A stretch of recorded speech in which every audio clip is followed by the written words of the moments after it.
Okay, let's talk about building a better sex life. It's such a huge part of our overall health and happiness, but for some reason, we tend to treat it like it's totally separate from the rest of our lives.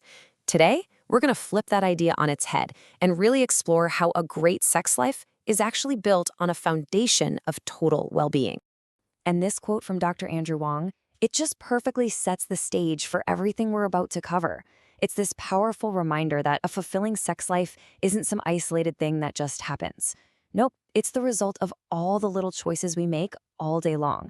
It's totally holistic, connecting everything from that stressful meeting you had at work to the salmon you ate for dinner.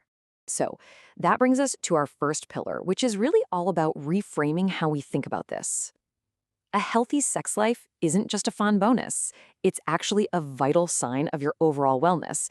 And the benefits, they ripple through every single part of your life. And we're talking about real, tangible benefits here. I mean, every single orgasm floods your system with oxytocin. That's that amazing feel-good hormone that just instantly lifts your mood. But beyond that, research shows that regular intimacy can be fantastic for your heart, it's a natural stress buster, and it can even help you sleep better at night. And maybe most importantly, it seriously deepens that sense of connection with your partner. So, where do we even start building? Well, you got to start with the physical foundation. This pillar is all about how we fuel and move our bodies. Because, let's be real, just like any other physical activity, your body needs the right resources to perform at its best. And believe me, what's on your plate truly does impact what happens between the sheets. A balanced diet supports your circulation, your hormone health, and your energy levels. Just think of it like this. You're providing the raw materials your body needs for desire and stamina. And we can get super specific about this. Certain nutrients are directly linked to sexual function. Take zinc, which you can find in things like oysters and beef. It's a key player in regulating testosterone. Then there's L-arginine, an amino acid you get from nuts and salmon, which is fantastic for improving blood flow, and that's essential for arousal.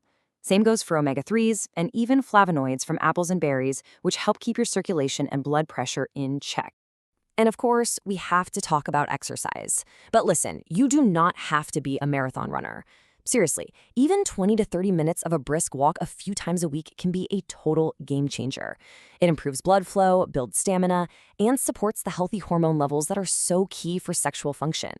And please, please, let's not forget sleep. This one is absolutely non-negotiable.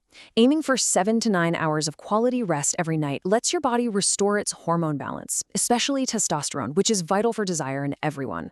Skimping on sleep is pretty much one of the fastest ways to completely drain your libido. Okay, now that we've covered the body, let's talk about what's going on upstairs. Our mental state can be either the biggest booster or, honestly, the biggest barrier to a healthy sex life. Is stress a libido killer? Oh, the answer is a massive yes. When you're stressed out, your body goes into fight or flight mode and just starts pumping out the stress hormone, cortisol. And when cortisol levels are high, they can suppress your sex hormones, like testosterone, and make it pretty much impossible to get in the mood or even think about intimacy. But here's the good news. Managing that stress doesn't mean you need a week-long vacation. Simple, consistent practices can make a huge difference. Deep breathing, for example, literally tells your nervous system to calm down. Mindfulness helps you get out of your anxious head and back into your body. Even something as simple as listening to some music together can create that perfect little bridge from a crazy, hectic day to an intimate evening. This brings us to the pillar that really ties everything else together, the connection with your partner. Because great sex isn't just a physical act. It's so often built on a foundation of trust, vulnerability, and, you guessed it, great communication. So many of us fall into this trap of assuming our partner is a mind reader, or maybe even worse, faking enjoyment just to avoid hurting their feelings. But here's the thing. Honesty is the ultimate aphrodisiac. The better path is to just openly share what feels good and what you want. When you approach a sexual issue not as an accusation, but as a problem you can solve together, you build an absolutely incredible bond.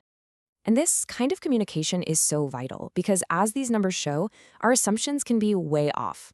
For a lot of women, orgasm doesn't just happen from intercourse alone. Only about 18% say it does, while for most, clitoral stimulation is actually necessary. So what does that tell us? It tells us that foreplay and exploring different kinds of touch aren't just an appetizer. They're often the main event. Okay, so we've got the theory down, but how do we actually put this stuff into practice? Let's dive into some tangible things you can start doing, like tonight, to strengthen these pillars. This is where knowledge becomes action. If things are feeling a little stale, it might be time to shake up the routine. Trying different positions can add some fun and novelty. Sharing fantasies can be incredibly connecting.